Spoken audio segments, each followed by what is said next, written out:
casa, a Vanessa, e ficou, sabe, bem dinâmico. Cara, isso é bom porque faz a gente se sentir ainda mais parte, sabe? Né? Tem alguns membros aqui da família que estão faltando, né? Mas né, em Jesus Cristo nós estamos representando eles. Amém? Vou estar pedindo para... Vou pedir não, a gente vai fazer uma oração rápida, amém? E a gente entra na palavra aí, vamos ver o que Jesus tem ministrado aí no meu coração esses dias. Na verdade, essa semana especificamente ele falou bastante no meu coração e eu vou ficar muito feliz de compartilhar com vocês, irmãos. Amém? Então, papai, papai, aqui estão seus filhos. Assim como a música estava perguntando, onde estão os filhos? Aonde estão os filhos, papai? Quero te dizer que aqui estão seus filhos. Aqui estão todos eles reunidos. Porque a tua presença é o mais importante. Eles saíram do trabalho, eles saíram de casa, alguns da faculdade, outros estavam na rua resolvendo seus problemas, mas eles sabiam que em algum momento estariam aqui na tua presença, te engrandecendo, te louvando. E agora, nesse momento, Pai, nós queremos pedir para que o Senhor nos encha ainda mais com a tua presença. Que o Senhor traga algo revelado do teu coração, Pai. Eu quero agora me esvaziar de tudo que há em mim, para que o Senhor conduza, para que o Senhor direcione cada palavra que eu falar para os meus irmãos, os seus filhos. Fica conosco nessa noite, Pai. Nos ensina, nos faz crescer, nos faz amadurecer na tua presença, Pai. Eu te agradeço por tudo que o Senhor vai nos mostrar ainda nessa noite. Em nome de Jesus, amém. Amém, irmãos. Assim como o Isaac, na semana passada, eu refleti um pouco sobre o que eu ia falar, né? Tem essa dinâmica da família, então, assim, o ideal é que a gente traga uma reflexão, né, para a família e tudo. Eu não queria fugir muito disso, né? Só que eu descobri há pouco tempo que quem ia pregar, porque o Júnior era para estar aqui essa noite, só que está com a voz um pouco, né, ainda está se recuperando, e aí a gente assumiu essa missão, graças a Deus. Né? E, cara, o que Deus tem falado bastante comigo, acredito que na Chaza também, em algumas reuniões que a gente tem feito dos jovens, né? Nos momentos de adoração que a gente tem realizado aqui na igreja. Cara, o Espírito Santo tem falado bastante sobre arrependimento, sabe? Sobre se dobrar a Deus em arrependimento. Né? E hoje, quando a Chaza falou, aqui no momento de louvor, que estava sentindo uma graça, sabe? Um ambiente de graça. Cara, na mesma hora ali, meu espírito confirmou, sabe? Deus me fez lembrar de alguns momentos da minha vida. E sabe, esse sentimento logo aviva, sabe? Você lembra de tudo que Deus fez por você. E, cara, como Deus é bom. E hoje eu tô aqui, sabe? Eu escolhi um tema que eu fui olhando as famílias da Bíblia, né? Fui folheando. Falei, Jesus, vamos falar aqui sobre uma família da Bíblia. E aí, no domingo, o pastor trouxe aí um pedaço de uma reflexão sobre uma família que, cara, muita gente fala, né? Uma família que já deu muito pano para manga, muita conversa, muita pregação. Eu mesmo já escutei sobre essa família diversas vezes, né? É uma família composta por um pai e 2 filhos, né? E essa relação, ela tá assim baseada, o conflito central tá assim, tá focado nos irmãos, né? A família ali tem o pai, sabe, a presença, a figura de Deus, mas tem ali os filhos aparecendo desde o começo, né? Uma das figuras, o pastor ele chegou a falar com a gente sobre meditar na palavra, e cada vez que a gente fosse olhando, a gente ia acabar descobrindo, sabe, coisas ali que às vezes é imperceptível, por mais que seja uma passagem que você escutou há muito tempo, muitas vezes, né? O público ali já configura, sabe, já representa essa imagem de irmandade, né? Tem dois públicos ali, os fariseus, os publicanos e pecadores. Mas eles eram patriotas da mesma nação. Eles eram irmãos, separados pelo pecado e pela religiosidade. Mas desde o início, você vê Jesus, sabe, trazendo essa história, essa parábola para esse âmbito. Uma família composta por um pai e dois irmãos, né? E aí, inevitavelmente, você já conhece muito bem essa história. Eu vou dar um pulo na primeira parte, porque o pastor já até falou bastante dela na semana passada. Eu quero focar mais no término dela. Vamos ler comigo rapidinho, só para a gente poder tá entrando aqui no pensamento. É Lucas 15, e eu queria falar a partir do verso 29. A gente vai ler do 29 ao 32. Aconteceu muita coisa aqui, né? A gente tem a história aí do pai com dois filhos, um filho sai, né? Ele pede toda a herança, gasta de uma maneira irresponsável, volta, e aí quando ele volta, né, o pai recebe ele calorosamente, tem aquela festa, aquela alegria. E aí vem essa segunda parte aqui, que é bem controvérsia, sabe? Se comparar um lado com o outro, os dois filhos. Vou começar no verso 29, já iniciando um diálogo do pai com o filho mais velho. Ele fala assim, e saindo o pai, e saindo, deixa eu ver se aqui está melhor. Porém, ele replicou o pai, porque o pai tinha ido ao encontro dele para convidar para participar da festa, né? E ele replicou ao pai: há tantos anos tenho trabalhado, isso é o filho recusando já o convite do pai. Há tantos anos tenho trabalhado como um escravo para ti, sem nunca ter te desobedecido a uma só ordem tua. Contudo, tu nunca me ofereceste ao menos um cabrito para que eu pudesse festejar com os meus amigos. No entanto, chegando em casa, esse teu filho que pôs fora os teus bens com prostitutas, tu ordenaste matar um novilho gordo para ele. Então lhe arrasou o pai: meu filho, tu sempre estás comigo e tudo que eu possuo é igualmente teu. Porém nós tínhamos que celebrar muito a volta deste irmão, deste teu irmão, e regozijarmos-nos, porque ele estava morto e reviveu, estava sem esperança e foi salvo. Cara,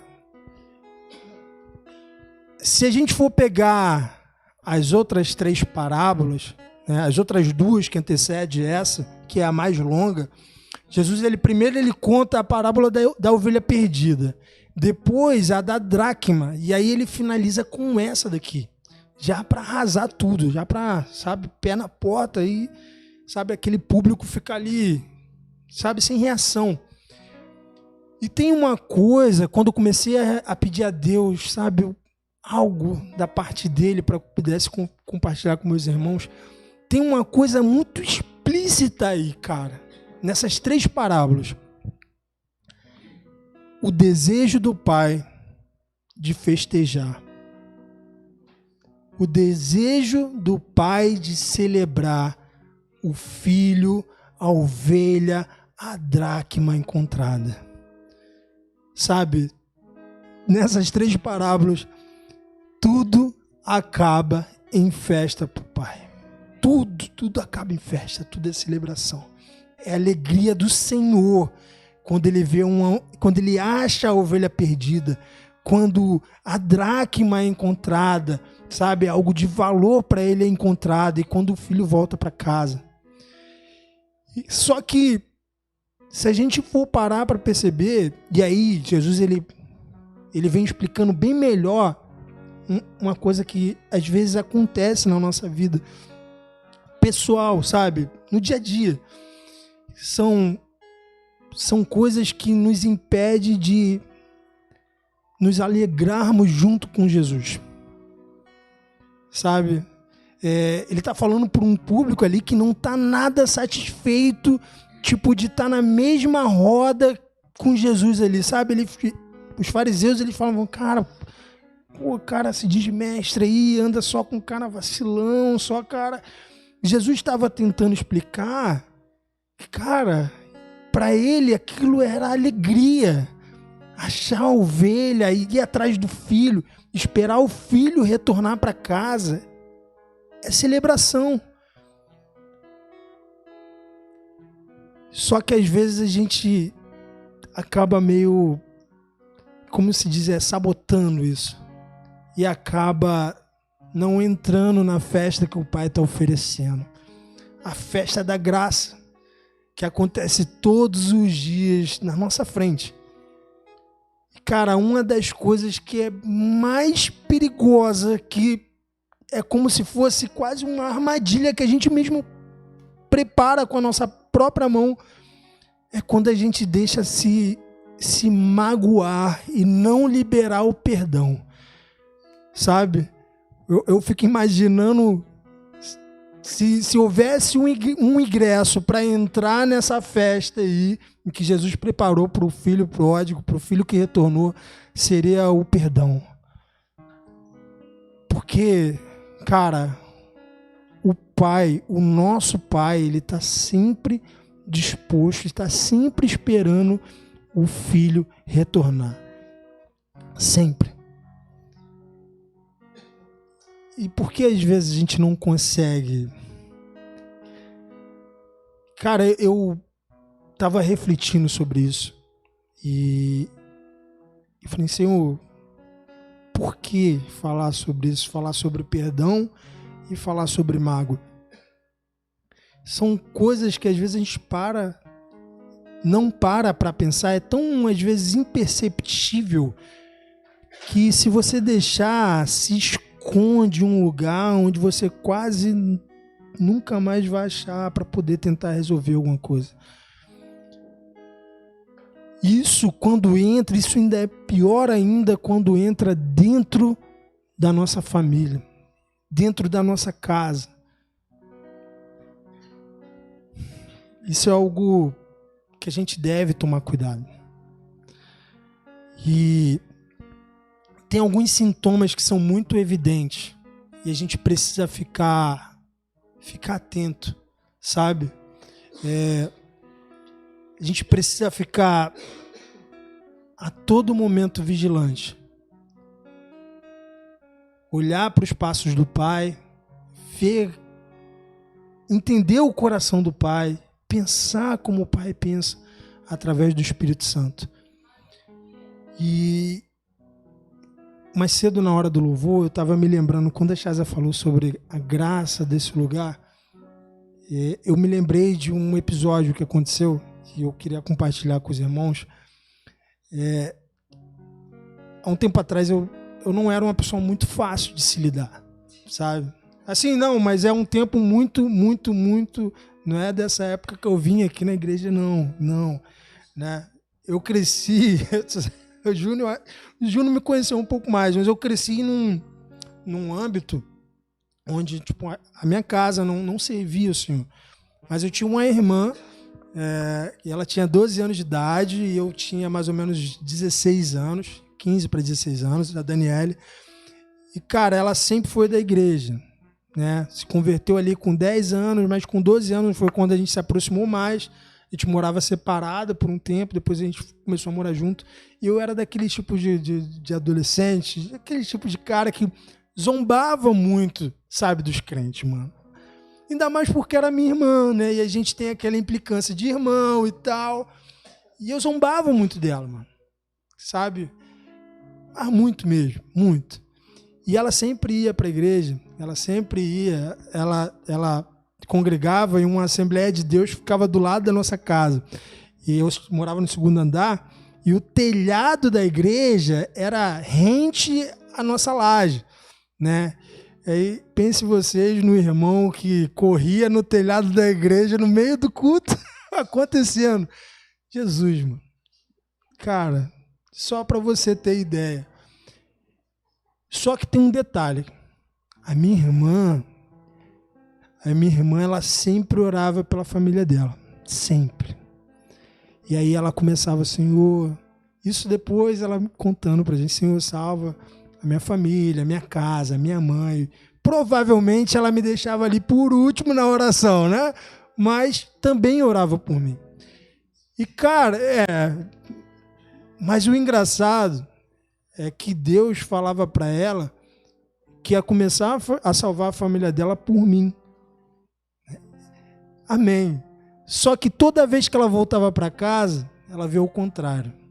Imagina você chegar em casa e chegar na igreja, tipo, tem aquele pastor lá, sabe, cheio de unção, pregando, e aí ele vai e fala assim, ó, Deus vai salvar a tua família, vai começar uma obra pela vida do teu irmão e toda a tua casa.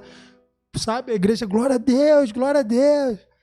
Só que chegava em casa, ela viu uma situação totalmente diferente. Totalmente diferente. E, cara, eu era tão ruinzinho com ela, que a gente teve uma briga, assim, um pouquinho mais velho, né? Ela já com 18 anos e tudo, eu com 19 ali para 20. E eu fiquei mais ou menos 3 anos sem falar com a minha irmã. A gente morava na mesma casa, morava debaixo do mesmo teto, né? E eu simplesmente fingia que ela não existia, sabe? Ela fez algo que eu nem me lembro na época, para você ver como as coisas são. Às vezes entra como algo tão bobo e fica e você não sabe. Eu nem lembro por que eu briguei e parei de falar com a minha irmã, cara. Acho que ela fez alguma fofoca para minha mãe do que eu estava aprontando por aí. E era muito fácil fazer isso, porque eu aprontava pra caramba. E aí ela, né? Eu parei de falar com ela, anulei ela da minha vida. E aí, nesse meio tempo que a gente parou de falar, né, a gente foi crescendo. E aí ela foi e se afastou dos caminhos do Senhor. Ela saiu da igreja, aí ela conheceu um rapaz, casou com esse rapaz, Felipe, meu cunhado. E aí Jesus foi e me pegou. Aconteceu os processos aí, Deus usou o Júnior muito aí, deu paciência. Mas Jesus cumpriu a palavra dele, me salvou. E depois a minha mãe começou também, as minhas tias começaram, todo mundo foi. Só a minha irmã que não entrou. Ou que não estava lá, ela tinha saído. Só que, sabe, Deus começou a mover o coração da família para poder orar por ela. Sabe? E aí o irmão erradinho começou a desejar que a irmã estivesse ali nos cultos junto com ela. E aí começamos a orar, e aí ela começou a voltar aos poucos, meio desconfiada, porque todo mundo ali onde eu morava era meio desconfiado de mim, né? Assim, pô, eu encontrei com um amigo meu, que assim, 3 meses depois de ter me convertido, ele subindo, parou o carro e falou para mim, eu descendo com a Bíblia para a igreja, ele olhou para mim assim, cara, que isso, mano? Você tem Jesus, tô indo pra igreja e tal, pô, não quer ir comigo não? Ele falou, cara, Danilo, isso não vai durar nem um mês, mano. Eu falei, amém. Desci, peguei a Bíblia, né, na época crentão, feliz é aquele que, sabe, é perseguido pelo Senhor e tal, aí que inflamou, né, e era nessa condição, e aí a minha irmã começou a voltar, meio desconfiada, meio, né? Aí o meu cunhado começou a pegar mais fogo. Aí não tinha como, mano. Tava todo mundo lá, ela tava lá e o pai tava lá. Aí não teve como. Voltou Daniel. E aí eu lembro que na época a gente estava indo ao monte. A gente ia para o monte, né? A gente fazia as orações e tudo. Era uma campanha de não sei quantos dias e a gente ia. E um desses dias ela decidiu ir, porque ela não queria muito mais se envolver com a igreja e tal. Ela decidiu ir, foi. E aí quando chegou lá, teve um movimento, que é uma oração, pá, sabe? O negócio começou a pegar fogo. Eu sei que, tipo, na hora, um irmão veio orar por mim, puf, eu fiquei lá estendido no chão um tempão lá.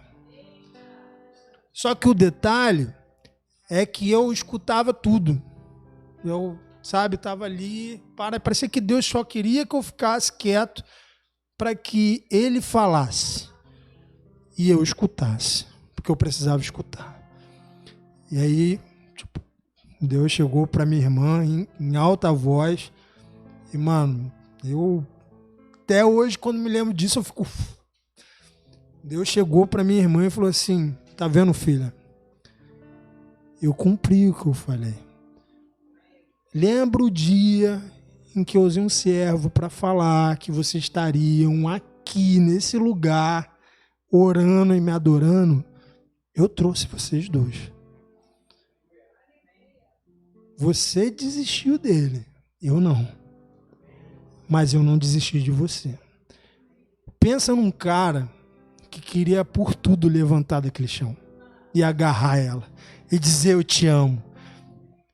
Mas eu fui surpreendido por ela vindo orar por mim e me pedindo perdão e, sabe? E eu não sabia dessa história, eu nunca nem imaginava que isso tinha acontecido na vida. Sabe? Lembra que eu falei para vocês a respeito da festa, da redenção, da graça? Às vezes, cara, são coisas assim que nos impedem. São coisas pequenas que nos impedem, e às vezes é dentro da nossa casa. A mágoa, a falta de perdão, às vezes pode botar tudo a perder. E o que alimenta isso é o orgulho. O orgulho de falar, cara, me perdoa. Ou, eu te perdoo.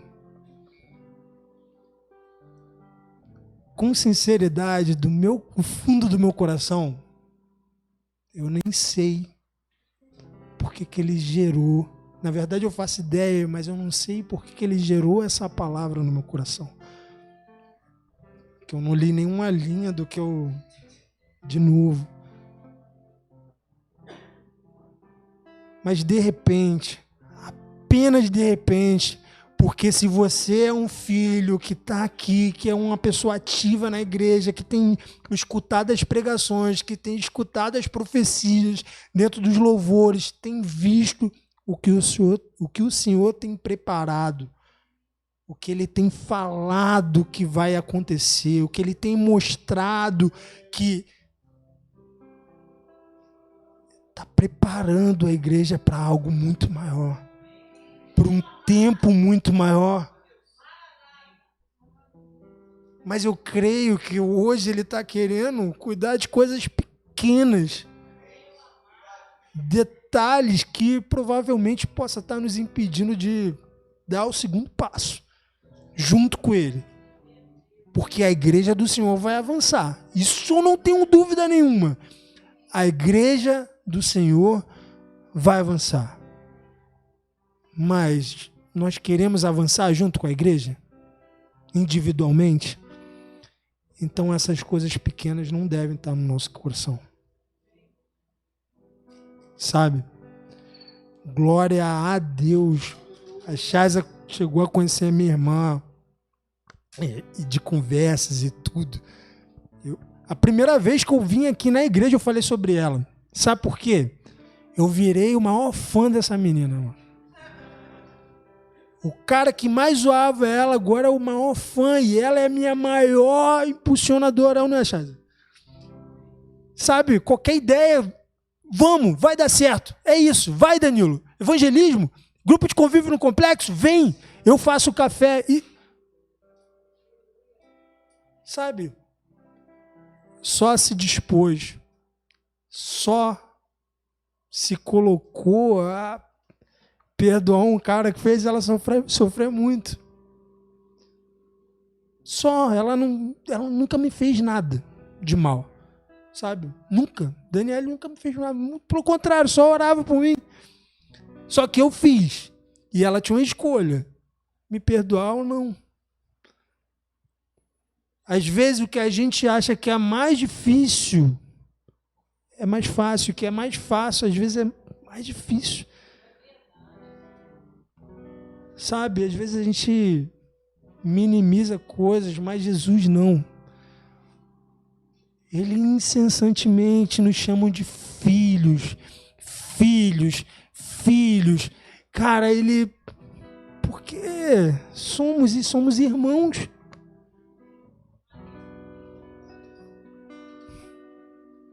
Cara, ele de propósito, mano.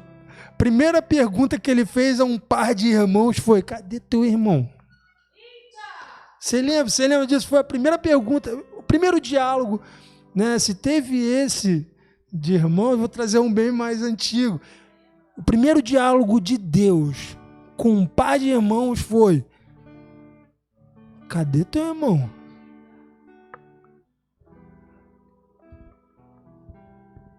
Sabe? Muito. Sou eu o responsável pelo meu irmão? Sou eu o responsável pelo meu irmão. Então, irmãos, assim, uma breve reflexão nesse culto dirigido por família, nesse culto onde nós, sabe, temos a oportunidade de trazer essa natureza familiar, sabe? Esse espelho do que é o relacionamento de Deus, a Trindade, o exemplo que é dado, sabe? Essa breve reflexão, e não foi nada planejado. Só coloquei para fora aquilo que Deus colocou no meu coração. E assim, para completar, eu queria convidar a igreja para estar orando. Acho que a Chaza vai tocar um louvor depois disso. Só que queima no meu coração hoje também de orar por isso. Sei, eu não vou pedir para que nenhum irmão venha aqui na frente. Não vou pedir para que, sabe, levanta a mão. Não vou pedir nada disso, mas eu quero fazer um pedido especial para você. Sabe? Só para você, para mais ninguém. Eu vou falar agora só com você. Se você puder, feche os seus olhos. E agora eu estou falando só com você. Cara, escuta a minha voz. Escuta a minha voz. Espírito Santo de Deus, que o Senhor continue a conduzir tudo aqui nessa noite. Como o Senhor fez desde do começo até agora. Continua, papai. Que a minha voz agora se misture com seus pensamentos. Que seja só uma coisa. Que seja só uma coisa. Que flua daqui para os meus irmãos. Que flua. Irmão, só escuta a minha voz. Libera esse perdão. Libera isso. Você não precisa carregar isso com você. Muito pelo contrário. Não precisa. Só solta. Dói muito menos você soltar do que você continuar segurando isso. Então solta. Só solta, só solta. Solta. Papai, nós entendemos, Pai, que o Senhor é o nosso exemplo de amor. Nós queremos, Pai, nessa noite liberar aquilo que tem nos prendido, Pai. Pai, nós queremos liberar aquilo que tem nos aprisionado, essa parede invisível, papai. Essa barreira invisível que nós nos escondemos lá atrás. Hoje é um basta para isso. Hoje é o fim. Os meus irmãos estão liberando perdão. Eles estão falando sim. Se o Pai te perdoou, eu te perdoo. Porque a vontade do Pai é essa, que nós nos perdoemos, que nós nos amamos. Pai, eu oro agora por cada família, Senhor Jesus, aonde o inimigo tentou se infiltrar, aonde ele tentou colocar divisão, mágoa, onde ele tentou inflamar orgulho. Que o teu Espírito Santo agora venha, Pai. Venha, venha e seja como um bálsamo nessa ferida. Oh, aleluia! Uma ferida aberta. Hoje o Senhor fecha essas feridas, Pai. Em nome de Jesus, Pai, eu repreendo qualquer sentimento, Pai, implantado pelo inimigo. Sentimento de malquerência, de divisão, de raiva, de rancor, Pai, nessa noite cai por terra. Em nome de Jesus, comece a liberar, comece a liberar. Eu perdoo, eu te perdoo, eu te amo. Oh,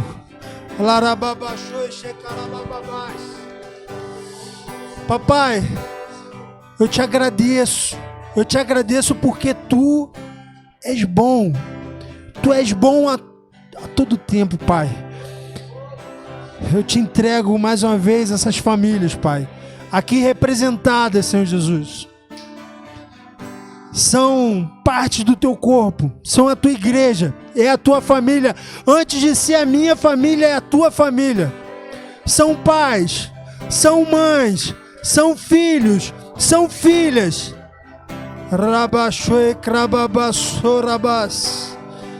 Oh, traz cura nesse momento. Oh, o Senhor está trazendo cura nesse momento.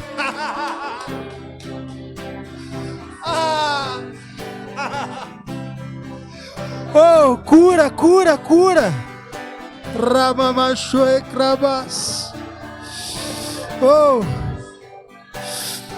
Oh, obrigado, papai. Obrigado porque tu é bom em todo o tempo. Continua, Senhor, se manifesta nos louvores, se manifesta nas orações, se manifesta, Pai, em cada momento nesse lugar, Pai. Eu te agradeço por todo o mover, Pai. Eu te agradeço porque os meus irmãos vão chegar em casa hoje e vão sentir algo novo. Vão sentir um amor diferente. Oh! Vão sentir o teu amor, papai.